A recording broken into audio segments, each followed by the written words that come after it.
Bonjour, c'est dimanche de Pâques et c'est aussi le premier dimanche du mois.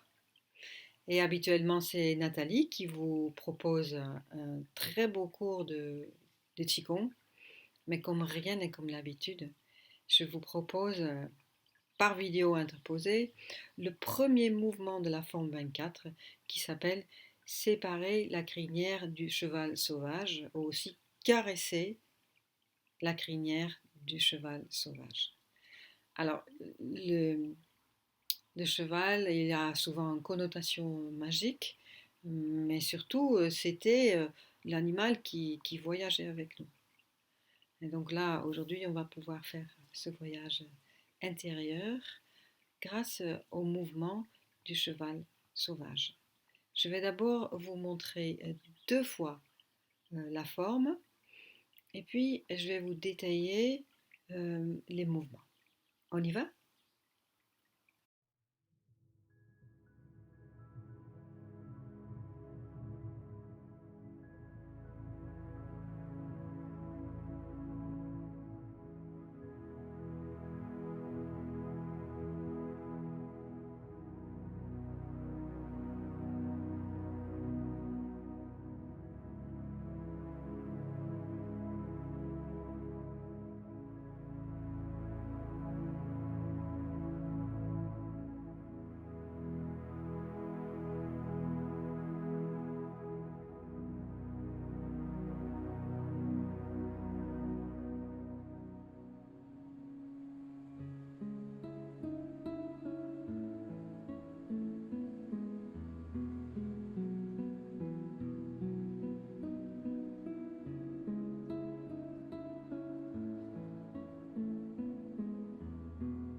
Vous avez vu que c'est un mouvement très rond qui chaque fois part en fait de- d'une sphère, d'une lune, comme on l'appelle aussi, qui va se défaire et on va le retrouver de l'autre côté.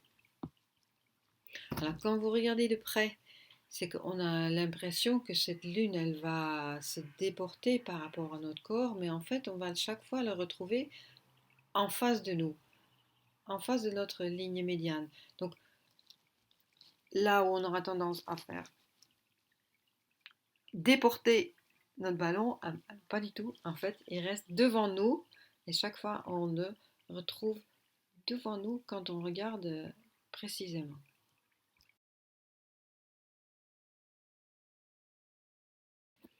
Et le deuxième détail intéressant de cette forme, et on ne le voit pas très bien quand on pratique en groupe parce que souvent on ne me voit pas très bien. Vous avez vu que quand je commence, je fais un large pas plus sur le côté que vers l'avant. Et du coup, j'ai déjà tout de suite ce qu'on appelle le couloir ou le fleuve entre les, les pieds, ce qui veut dire que mon bassin est plus libre. Et quand je fais mon premier pas, j'ajuste le pied arrière un tout petit peu vers l'intérieur. Vous allez voir, quand vous allez regarder donc pour une deuxième fois cette même séquence, qu'il y a cet ajustement du pied qui est vraiment intéressant parce que à nouveau ça va soulager le bassin et pas que le bassin, mais aussi ça va soulager les genoux. Donc essayez de prêter vraiment attention à ça Et du coup, vous pouvez le voir 2 fois parce que je l'ai enregistré de 2 angles différents pour mieux voir.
Vous avez vu que c'est un mouvement qui se fait 3 fois. Quand on commence, puis on le fait de l'autre côté et on le fait une 3e fois. Et la 3e fois, c'est pas tout à fait pareil parce qu'on le finit pas, on revient pas en lune, mais on va en fait tout de suite enchaîner avec un autre mouvement. Et ce mouvement s'appelle la grue blanche. Je le montre pour que ce soit pour vous plus clair où se situait ce mouvement dans la forme. Et bien sûr, la prochaine fois, je vais aussi faire une vidéo uniquement sur ce mouvement qui est la grue blanche déploie ses ailes. C'est très élégant. Et c'est quelque chose qui va suivre. Donc ça, c'est déjà quelque chose que je vais faire.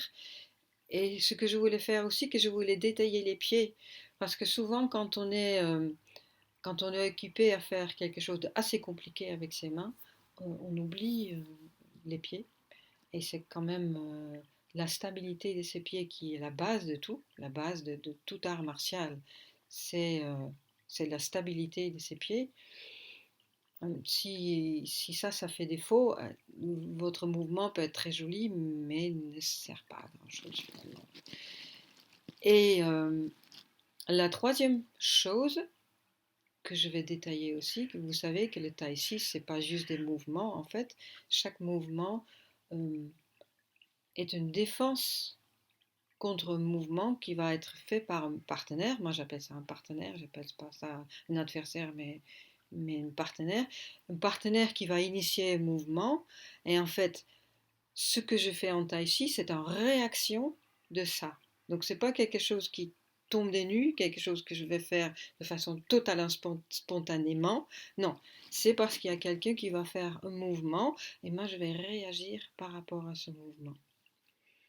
Et donc, ça, je vais faire avec Stéphane. Il va venir faire une attaque, donc un mouvement qui va initier en fait ma défense. Et quand on va voir ce mouvement de près, vous allez comprendre que c'est vraiment important d'être stable sur ses pieds, parce que vous avez un adversaire qui est plus grand, plus costaud que vous. On ne peut rien faire juste avec ses petits bras. Il faut avoir une bonne stabilité et une force dans ses jambes qui va vous aider à dégager en quelque sorte votre partenaire. Donc ça, je vous promets, ça sera la prochaine fois. Je vais essayer de mettre en ligne chaque jour une vidéo. J'essaye. Je ne sais pas si je vais y arriver parce que ça prend tout simplement beaucoup de temps pour le faire et je ne l'ai pas toujours. Mais en tout cas, je vais essayer de le faire. Et donc, je vous donne rendez-vous demain.